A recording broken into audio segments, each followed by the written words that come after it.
Election Commission of India hands over to the Supreme Court a speech allegedly made by West Bengal Chief Minister Mamata Banerjee. Mamata ব্যানার্জির একটি speech সেটা election commission তুলে দিয়েছে।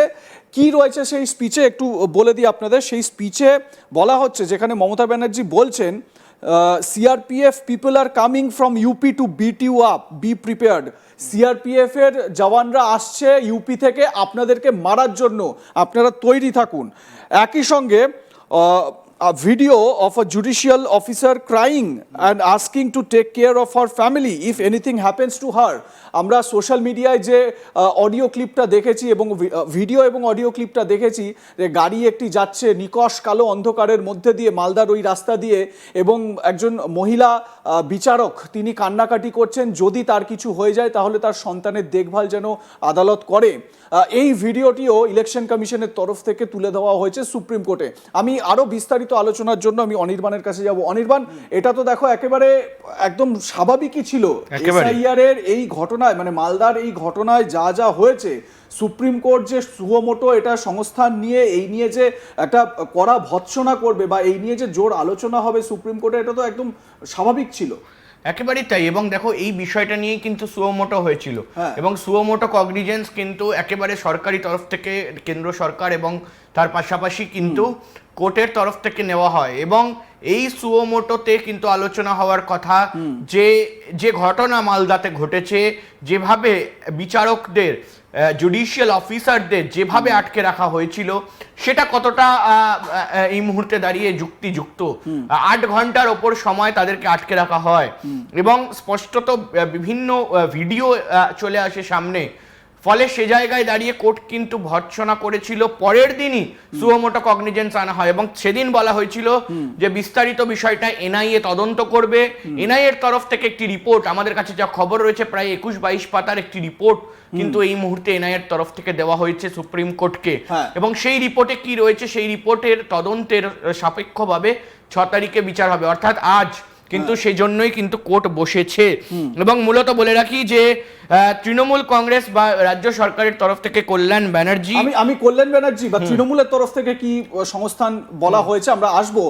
তবে এই মুহূর্তে আমার সঙ্গে অনলাইনে যোগ দিয়েছেন কলকাতা হাইকোর্টের বিশিষ্ট আইনজীবী শেখ সেলিম রহমান, আমার সঙ্গে রয়েছেন এই মুহূর্তে। সেলিম সাহেব, আপনাকে স্বাগত আজ তাক বাংলায়। দেখুন, আমরা এটা মোটামুটি বুঝতেই পারছিলাম যে কালিয়াচকের যে ঘটনা, সেই ঘটনাটিকে কেন্দ্র করে সুপ্রিম কোর্ট যে বেজায় ক্ষুব্ধ রয়েছে, এবং আজকে কার্যত মানে দেখা যাচ্ছে যে এই পুরো গোটা বিষয়টাই সুপ্রিম কোর্ট কিন্তু মানে পুরো দিক খতিয়ে দেখার চেষ্টা করছে। এবং যেটা এই মুহূর্তের আপডেট আমরা জানতে পারছি, ইলেকশন কমিশন অফ ইন্ডিয়ার তরফ থেকে মমতা বন্দ্যোপাধ্যায়ের একটা পাবলিক স্পিচ, একটা ভাষণ তুলে ধরা হয়েছে, যেখানে উনি বলছেন যে সিআরপিএফ এর জওয়ানরা আসছেন ইউপি থেকে, আপনারা তৈরি থাকুন, ওরা কিন্তু আপনাদের মারবে। তার পাশাপাশি একটি অডিও ভিডিও ভাইরাল হয়েছে, আপনি জানেন, যেখানে একজন মহিলা বিচারক গাড়িতে আসতে আসতে বলছেন, যদি আমার কিছু হয়ে যায় আমার সন্তানের যেন দেখভাল করে আদালত। এই ভিডিওটিও আজকে সুপ্রিম কোর্টে জমা দেওয়া হয়েছে ইলেকশন কমিশনের তরফে। আপনার কাছে এখনো পর্যন্ত কি আপডেট রয়েছে, কি দেখতে পাচ্ছেন? দেখুন, সুপ্রিম কোর্ট যে জিনিসগুলো নিয়ে এখন বিচার করছে, সেগুলো একটু আমার মনে হচ্ছে একটু ইভেন্ট ওয়াইজ হয়ে যাচ্ছে। সুপ্রিম কোর্ট কোন রাজ্যের, যখন সেই রাজ্যের মানে রাজ্য কেন্দ্রিক কোনো বিষয় থাকে বা ডেইলি বা রেগুলার বেসিসের কোনো ইস্যু উঠতে থাকে, তখন আমরা অতীতে দেখেছি সুপ্রিম কোর্ট সবসময় হাইকোর্টে পাঠিয়ে দেয় এবং বলে হাইকোর্ট টাইম টু টাইম যা সিদ্ধান্ত নেবে, হাইকোর্ট যা যা করবে সেই অনুযায়ী চলতে থাকো। উই আর সুপ্রিম কোর্ট, আমাদের পুরো দেশের সমস্ত হাইকোর্টের অ্যাপিলেট সাইড, এবং সুপ্রিম কোর্ট নিজস্ব সুমোটো যে মামলাগুলো করে, সেই মামলাগুলো নিয়ে আমাদের প্রচন্ড ব্যস্ততা থাকতে হয়। অতএব ইভেন্টগুলো, প্রত্যেকটা ইভেন্ট সুপ্রিম কোর্টের দেখার কাজের মধ্যে পড়ে না। আপনি যে দুটো জিনিস উদাহরণ দিলেন, দুখানা ইনসিডেন্ট উদাহরণ দিলেন, একটা হচ্ছে বিচারক রাত্রির বেলা কাতর হয়ে সাহায্য চাইছিল, 1 নম্বর। 2 নম্বর, আপনি বলছেন মমতা বন্দ্যোপাধ্যায় বলেছেন ওই লাঠি মারতে আসছে বা এরকম। এগুলোকে আপনি ইভেন্ট হিসেবে ট্রিট করতে হবে। ইভেন্ট নিয়ে সুপ্রিম কোর্ট বসে গেলে কিন্তু তাহলে পলিসি নিয়ে কে ডিসকাশন করবে?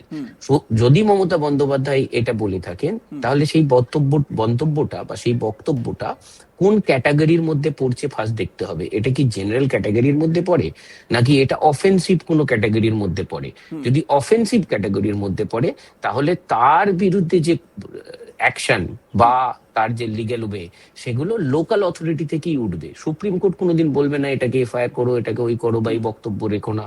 এখন চিফ মিনিস্টার আছে ভারতবর্ষের যতগুলো, প্রত্যেকের চিফ মিনিস্টার নিয়ে যদি সুপ্রিম কোর্ট বক্তব্য করতে বসে যায় বা বিচারক তার সন্ধ্যাবেলা আটকে গিয়ে গর্হিত কাজ সেখানে যদি সুপ্রিম কোর্ট বসে যায়, সেলিম সাহেব, আমার একটা সুপ্রিম কোর্টের হাতে স্পেসিফিক সময় প্রশ্ন থাকবে আপনার না। কাছে, সেটা হচ্ছে হ্যাঁ, বলুন, যে please। এই পুরো ঘটনাটার মানে এই কালিয়াচকে, মালদায়, মোথাবাড়িতে, যদুপুরে এই এলাকাগুলোয় যে উত্তেজনা এবং তার জন্য এসআইআর এর কাজে আটকে পড়া বিচারকদের যে এই রকম পরিস্থিতি, এই পুরো ঘটনাটায় যে সুমোটো কগনিজেন্স সুপ্রিম কোর্ট নিয়েছে, আপনার কি মনে হয় যে এটা একদম অ্যাপ্রোপ্রিয়েট? মানে ঘটনাটা তো ভীষণ রকম বড় একটি বিষয় এবং আমরা সেদিনকেও খবর দেখিয়েছিলাম যেই সময় এই ঘটনাটি ঘটেছে তার পরপরই আমরা সংবাদ মাধ্যমের তরফ থেকে তো খবর দেখতেই পাই এবং সেখানে সুপ্রিম কোর্ট প্রধান বিচারপতি তিনি বলেন যে স্থানীয় প্রশাসনকে জানানোর পরেও সেখানে কিন্তু মানে প্রশাসন অ্যাক্টিভ ছিল না।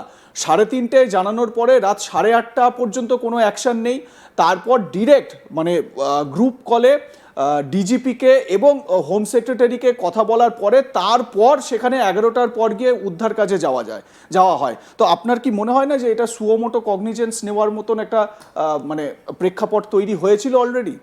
না, এটা সুমোটো কগনিজেন্স কখন নিল সুপ্রিম কোর্ট? যখন সুপ্রিম কোর্ট অলরেডি এই বিষয়টা নিয়ে তারা ডিসকাশনে আছে, বিষয়টা ডিল করছেন অলরেডি। এবং সুপ্রিম কোর্ট কি ডিল করছে আপনাকে একটু মন দিয়ে দেখতে হবে। সুপ্রিম কোর্ট কিন্তু এখন ইলেকশন কমিশনের যে কাজটা ইনফ্যাক্ট ওটাই ডিল করছে। কিভাবে? কিছুটা বলছে ইলেকশন কমিশন তুমি পারবে না বা পারছো না, অতএব তাহলে তোমার কাজগুলো আমি জুডিশিয়াল অফিসাররা যেহেতু আমার আন্ডারে থাকে, হাইকোর্ট আমার আন্ডারে থাকে এবং হাইকোর্টের আন্ডারে লোয়ার জুডিশিয়ারি থাকে, তাদেরকে দিয়ে আমি ইলেকশন কমিশনের কাজ করাবো। এটা কিন্তু সুপ্রিম কোর্ট যখনই এই সিদ্ধান্তটা নিয়েছে তখনই আপনাকে ধরে নিতে হবে সুপ্রিম কোর্টের এই ইলেকশন সংক্রান্ত এবং এসআইআর সংক্রান্ত প্রত্যেকটা যা যা ছোট ছোট ইনসিডেন্টও হবে সুপ্রিম কোর্টের কাছে গিয়েই তখন বলতে হবে।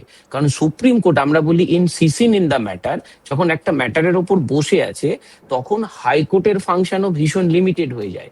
তখন যেই ছোট ইনসিডেন্টও হবে তখন সুপ্রিম কোর্টের কাছে গিয়ে। স্বভাবতই এই যে সুমোটো কমপ্লেন নিয়েছেন আপনি বারবার বলছেন, কেন নিতে হয়েছে সুপ্রিম কোর্টকে? কারণ সুপ্রিম কোর্ট অলরেডি লার্জার অ্যাসপেক্টে এই এসআইআর প্রসেসটার উপরে বসে আছে, এসআইআর প্রসেসটাকে কন্ট্রোল করছে এবং মনিটর করছে। স্বভাবতই সেই প্রসেসে ছোটখাটো যেই কোনো ঘটনা ঘটতে থাকবে তখন কিন্তু যেই হাইকোর্টে যাবে বা ডিস্ট্রিক্ট কোর্টে যাবে তখন কিন্তু ডিস্ট্রিক্ট কোর্ট বা হাইকোর্ট হায়ারার্কি মেনটেনের জন্য সুপ্রিম কোর্ট যে ম্যাটারে বসে আছে সেই ম্যাটার নিয়ে মন্তব্য করতে বা স্টেপ নিতে কিন্তু সে কি হয়ে যাবে, ভয় পাবে বা জুডিশিয়াল ডিসিপ্লিনের জন্য মেনটেন করার জন্য সেখানে ঢুকবে না। স্বভাবতই সেই ইস্যুটা তখন আমি যেমন একজন দেখছিলাম একজন ক্যান্ডিডেট ভোটে দাঁড়াতে পারবে কিনা সেটা সুপ্রিম কোর্টে চলে যাচ্ছে।